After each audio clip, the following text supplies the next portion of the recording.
Assalamualaikum warahmatullahi wabarakatuh. Salam jumpa kembali Sobat IP yang saya hormati, adik-adik mahasiswa yang saya cintai. Hari ini kita akan kembali melanjutkan perkuliahan. Pertemuan ke-6 dalam mata kuliah Fisika Dasar 2, di mana topik yang akan kita bahas hari ini adalah arus dan hambatan. Tetapi sebelumnya,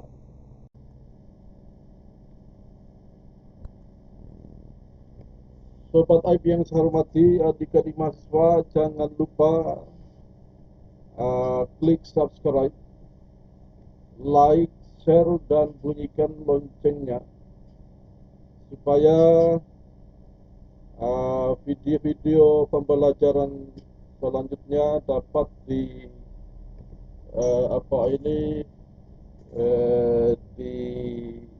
diperoleh kembali, dapat diproduksi lagi, dan muncul notifikasinya pada Sobat IP yang saya hormati dan adik-adik mahasiswa sekalian. Ya, jadi dalam materi arus dan hambatan,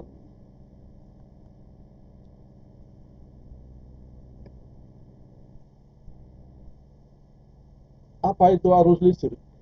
Ya, dalam arti di sini adalah arus listrik dan hambatan listrik yang kita bicarakan,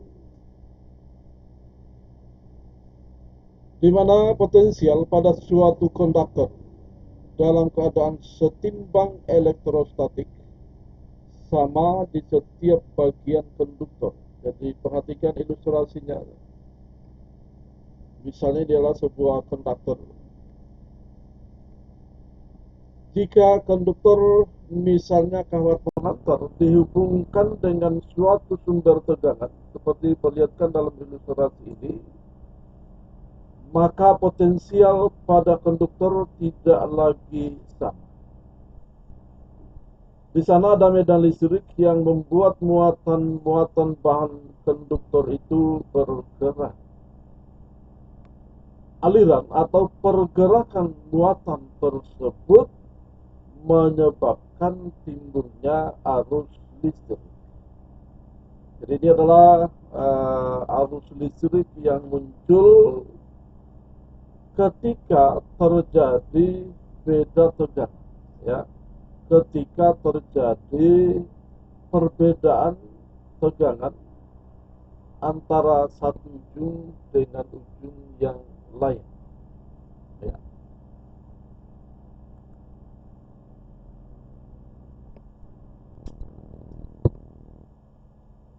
Perhatikan bahwa andaikan di dalam penghantar ini tadi, di dalam sebuah konduktor ini,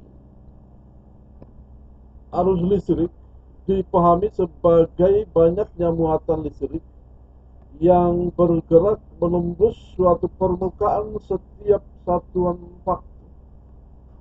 Secara matematis didefinisikan I sama dengan delta Q per delta T. Jadi muatan-muatan berpindah, ya, perhatikan muatan-muatan ini akan berpindah dan ini akan menimbulkan yang namanya arus listrik, ya, arus listrik. Ya, sebagaimana sudah disinggung sebelumnya, kalau muatan ini bergerak ke kanan, maka arus listriknya ke arah yang sebaliknya. Ya. Jadi berapa besar muatan berapa besar kuat arus yang mengalir pada media penghantar ini, itu sama dengan jumlah muatan-muatan yang bergerak dalam satu satuan waktu, atau disebut dalam formula matematisnya I sama dengan delta Q per delta T. Dan jika kita ambil delta T-nya itu sangat kecil, ya, di mana delta T itu menuju 0, maka formula akan menjadi I sama dengan dq dt. Jadi menjadi bahwa kuat arus itu adalah turunan terhadap waktu daripada muatan.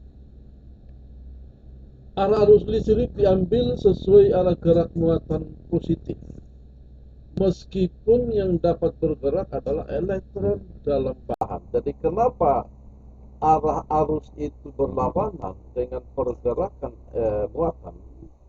Karena yang bergerak itu adalah elektron. Ya, yang bergerak itu adalah elektron. Yang sesungguhnya pada saat elektron itu bergerak, dia meninggalkan yang namanya hole. Ya, pada saat dia beranjak dari posisi sebelumnya, maka dia meninggalkan lubang, ya, yang kemudian dia bertanda positif. Sehingga seakan-akan bahwa yang bergerak itu adalah positif, ya, muatan positif.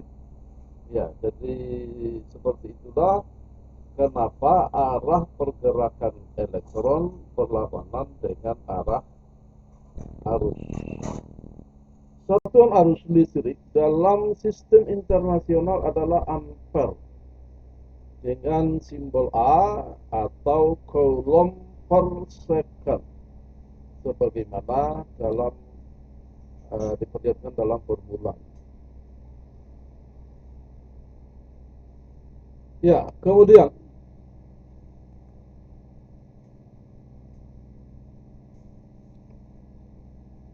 model mikroskopis arus listrik, misalkan N menyatakan banyaknya pembawa muatan persatuan penuh.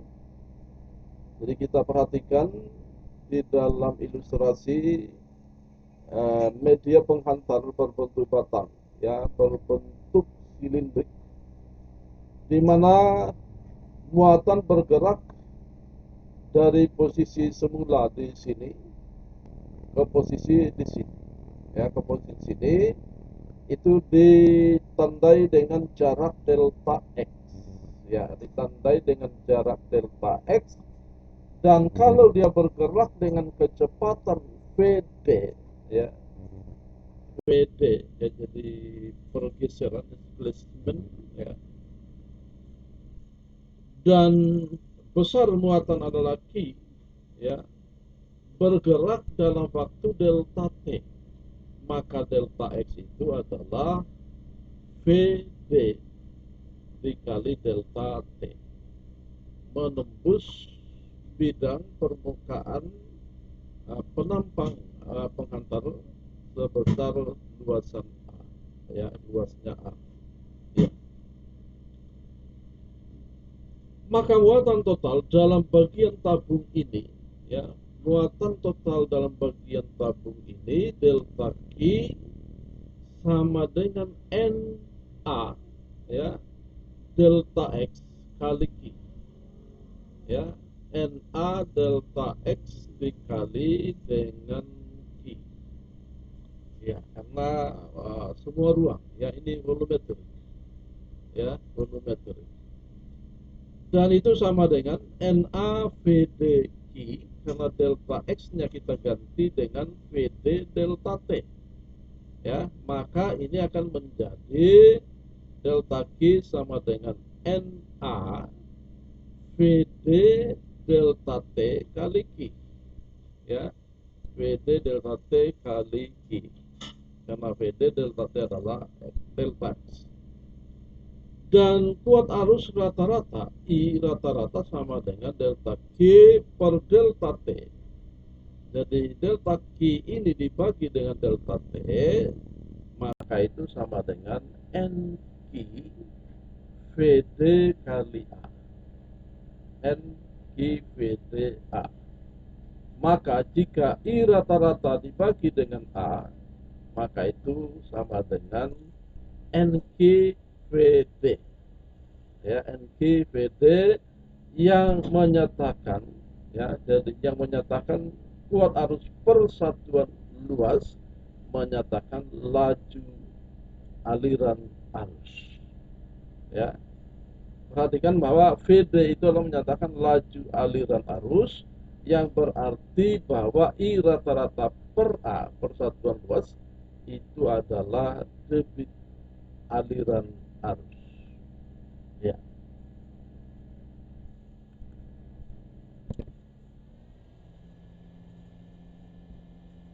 Kemudian rapat arus. Ya. Jadi kalau I tadi rata-rata yang di persatuan luasan, ya, I persatuan luasan itu artinya kita nyatakan sebagai rapat arus.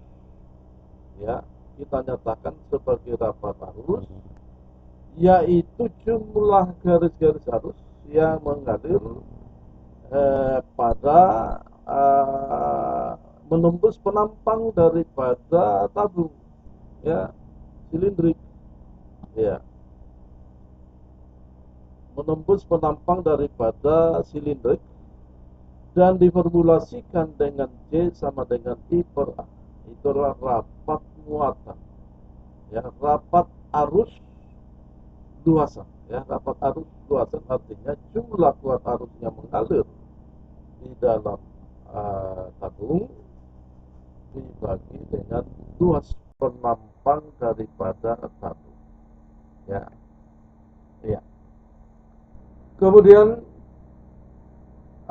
dengan demikian kalau I itu adalah satuannya ampere, ya, ampere, dan A itu adalah meter bujur sangkar secara dalam sistem internasional, maka satuan daripada rapat muatan adalah ampere per meter bujur sangkar, ya, ampere per meter bujur sangkar.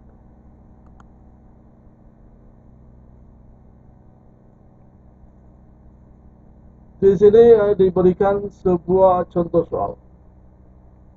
Perhatikan gambar di samping, di mana di sini ada penampang penghantar, di mana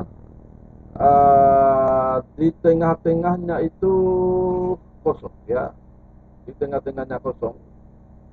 Kemudian antara jari-jari lingkaran dalam dengan lingkaran luar itu penghantar, ya, media penghantar, ya. Maka yang kita akan hitung adalah kuat arus yang mengalir pada media penghantar, yaitu yang ada di antara penampang dengan jari-jari R dikurang dengan jari-jari R per 2, ya, karena jari-jari lingkaran dalam itu R per 2 dan jari-jari lingkaran luar adalah R, ya. Pertanyaannya, soalnya, pada penghantar yang berbentuk silinder berjejari R sama dengan 2 mm mengalir arus dengan rapat arus homogen J sama dengan 2 kali 10 pangkat 5 ampere per meter kuadrat. Berapakah bagian arus pada bagian luar penghantar pada penampang dengan jari-jari antara R per 2 dan R, ya? Maka kita akan hitung kuat arusnya. Kuat arus sama dengan integral J dot dA. Karena J itu searah dengan arah daripada penampang, maka bisa kita tulis integral J dA. Karena dA-nya adalah luas penampang silindrik, maka besarnya itu adalah PR kuadrat. Kalau ditulis dalam bentuk integral, berarti dia menjadi 2PR dr. Perhatikan, 2PR dr diintegralkan menjadi PR kuadrat, ya, PR kuadrat. Ya, maka, ya, perhatikan 2PJ keluar, ya, 2PJ keluar, maka yang diintegrasikan adalah RDR. RDR diintegrasikan menjadi 1/2 R kuadrat. dari R per 2 ke R, ya, dari R per 2 ke R.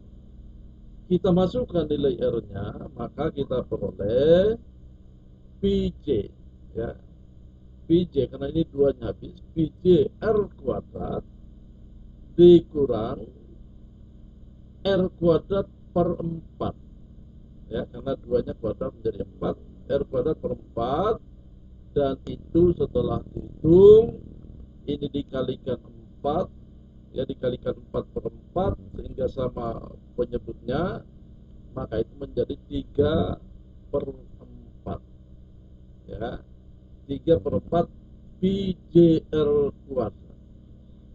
Sekarang kita masukkan nilai daripada J-nya, yaitu 2 kali 10 pangkat 5 ampere per meter kuadrat. Ya, kita masukkan di sini 2 kali 10 pangkat 5 ampere per meter kuadrat.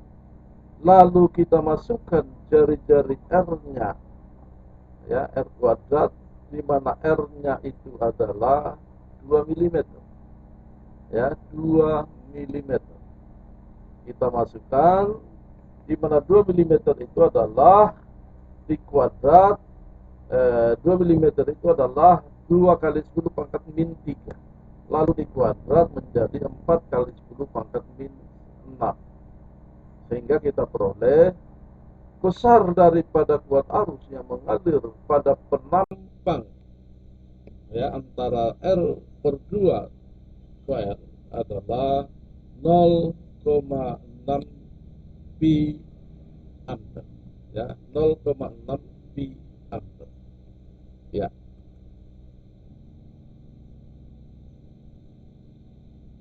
Kemudian hambatan jenis, ya, bagaimanakah itu hambatan dan bagaimana itu hambatan jenis?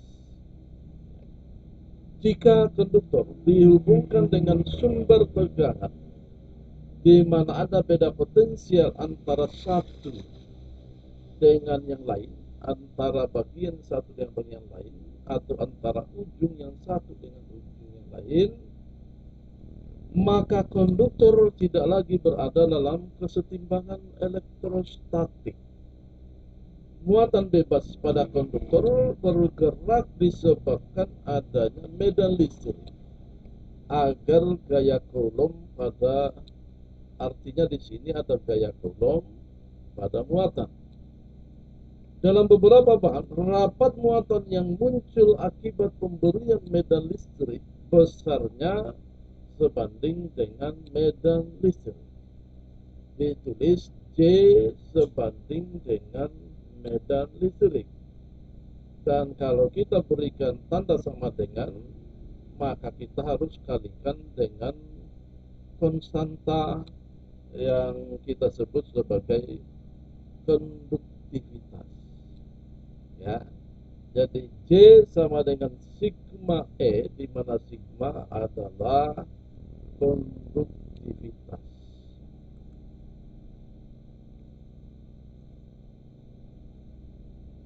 Jika perbandingan antara rapat arus dan medan listrik besarnya konstan, artinya tidak bergantung pada medan listrik, maka bahan tersebut dinamakan bahan ohmik, bahan yang memenuhi hukum Ohm. Maka J sama dengan sigma E, di mana E itu adalah beda potensial antara ujung-ujung dibagi dengan L, jarak antara ujung-ujung. Maka di sini kita dapati delta V itu sama dengan J, ya, J kali L per sigma, ya, J kali L per sigma. Dan, ya, dan perhatikan kalau J-nya kita ganti, ya, J-nya kita ganti dengan I per A, maka ia akan menjadi L per sigma A dikali I, ya, L per sigma A dikali dengan I, ya, di mana L itu adalah panjang daripada media penghantar yang kita tinjau, ya, yaitu di antara tegangan dari titik B sampai ke titik A, dari titik A sampai ke titik B, yang berarti pada beda tegangan VAB, ya, di mana di sana ada medan listrik yang menembus penampang permukaan.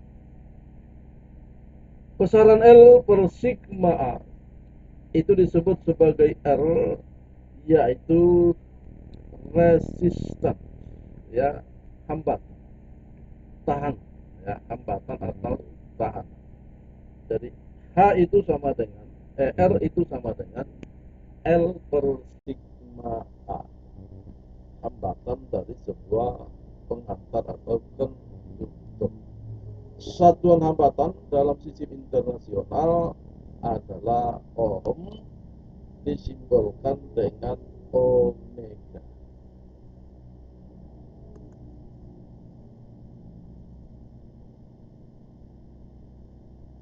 Kemudian satuan konduktivitas, ya, konduktivitas di mana, ya, di mana konduktivitas itu menyatakan kuat jumlah hambatan atau besarnya hambatan per satuan panjang. Ya, kita lihat kalau satuan daripada kuat hambatan adalah ohm dan panjang itu adalah meter, maka satuan daripada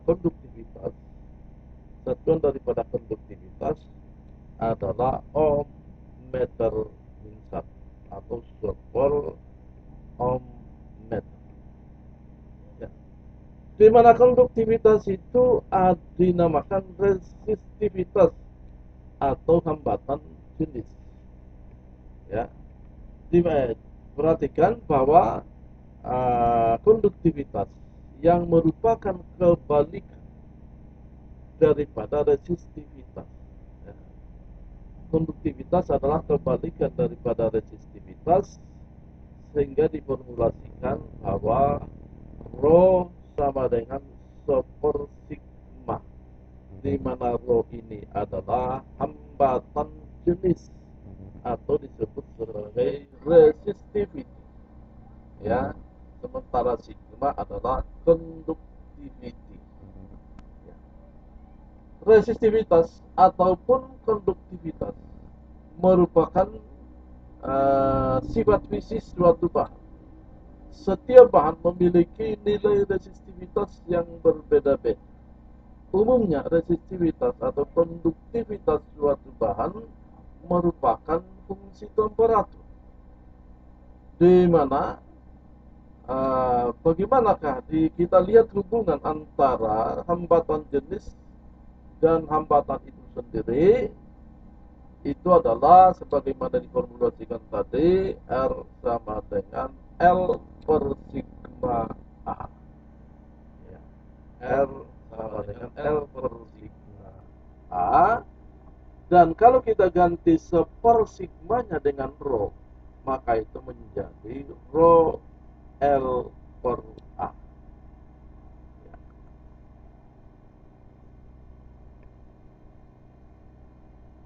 Kemudian ada hukum Ohm yang menyatakan kesebandingan antara antara arus yang mengalir pada suatu bahan dengan medan listrik dalam bahan itu kita sebut, ya, kita tandai, ya, sebagai hukum Ohm. Jika faktor kesebandingan tersebut berupa konstanta, maka bahan dinamakan bahan ohmik.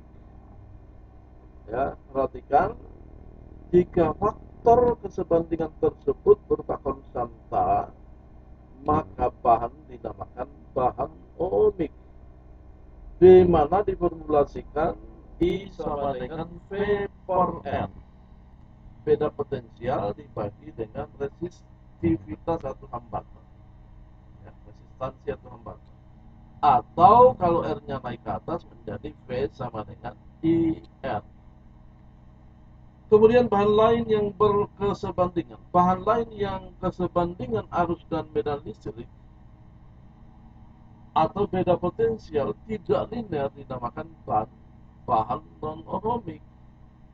Ya, jadi kalau dia tidak linear, jadi diperlihatkan dalam sebuah kurva ini.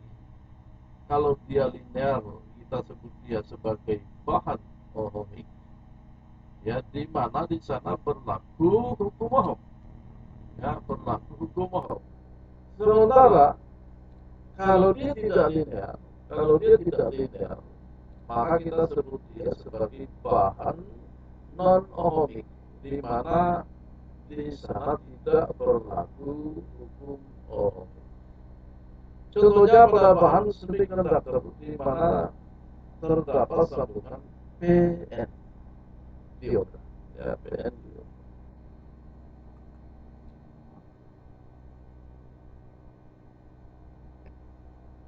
Bagaimana kebergantungan hambatan pada temperatur? Umumnya resistivitas suatu bahan dipengaruhi oleh temperatur.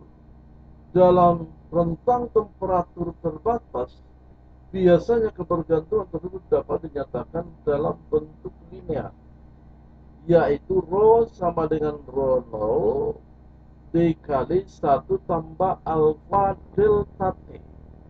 Ya, alfa delta T perubahan temperatur, yaitu T dikurang T0. Jadi Rho sama dengan Rho 0 kali 1 tambah alfa delta T, di mana delta T adalah T kurang T0. Ya. Sementara Rho 0 itu adalah hambat jenis pada temperatur acuan, di mana kita sebut sebagai T0 misalnya pada temperatur ruang. Sementara alfa itu adalah koefisien temperatur resistivitas. Ya, dan harganya sudah ditentukan, sudah ada harga-harganya, bisa kita lihat dalam bentuk tabel temperatur resistivitas, koefisien temperatur resistivitas.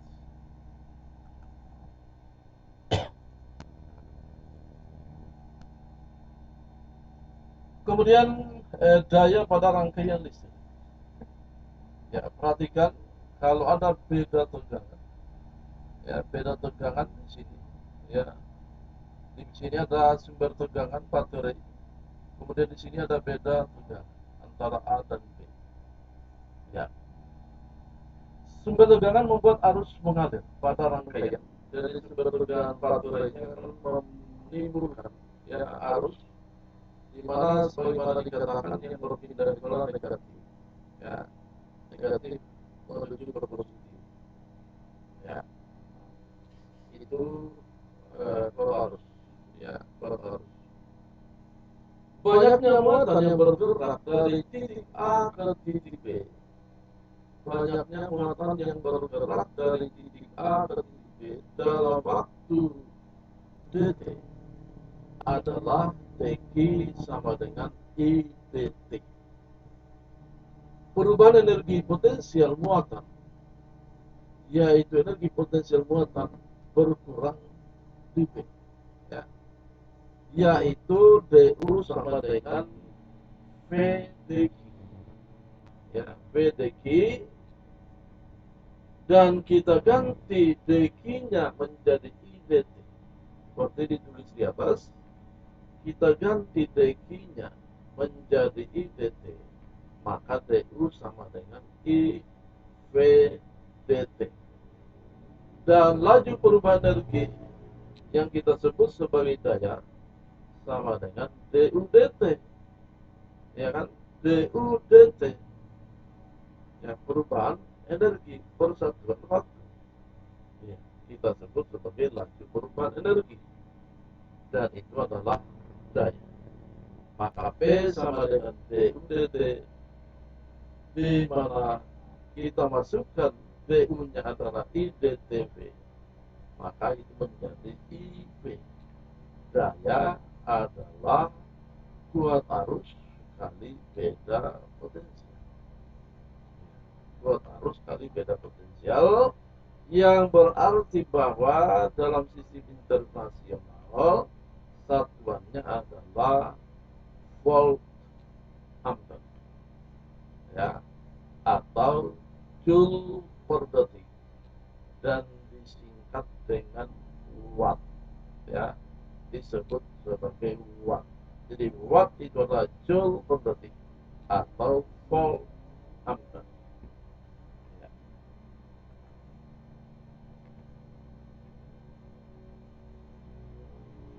Jika rangkaian atau perangkat yang ada pada rangkaian berupa hambatan atau resistor, energi yang ditransfer dari sumber tegangan menjadi energi internal biasanya ditandai dengan peningkatan temperatur resistor.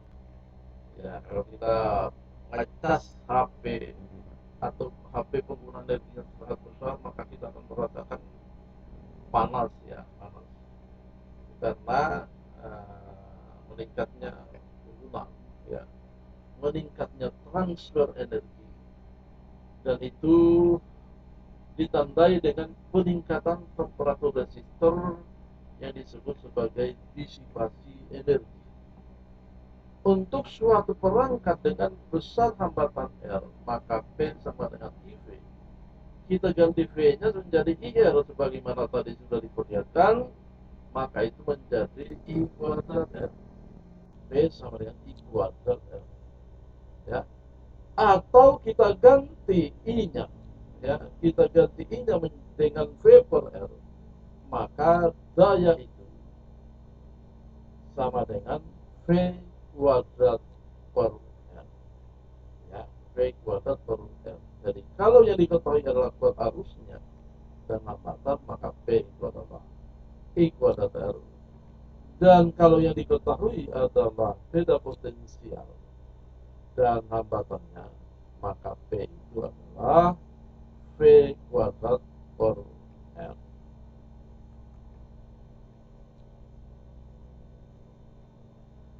Ya, jadi di sini diberikan soal-soal latihan. Ya, silakan dikerjakan. Mahasiswa kerjakan soal-soal latihan ini, ada 4 soal. Ya, ada 4 soal. Diharapkan ini dikerjakan dalam waktu 1 minggu, ya, sebagai tugas harian. Ya,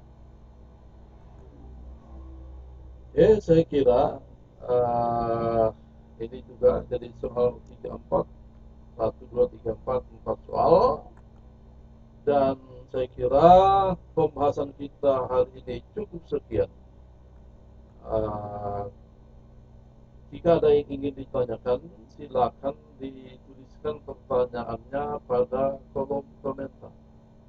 Ya, silakan dituliskan pertanyaannya pada kolom komentar video ini, dan itu akan menjadi nilai harian, ya, yang harus disubmit, ya, di screenshot, kemudian disubmit pada Google Classroom, ya. Jadi saya kira demikianlah pembahasan pertemuan ke-6, ya, pertemuan ke-6 mata kuliah Fisika Dasar 2. Kalau ada yang mau ditanyakan, silakan ditanyakan, dituliskan pada baris komentar video, ya. Jangan lupa mengisi absensi, disiapkan, ya, di kolom absensi, bukan di kolom chat.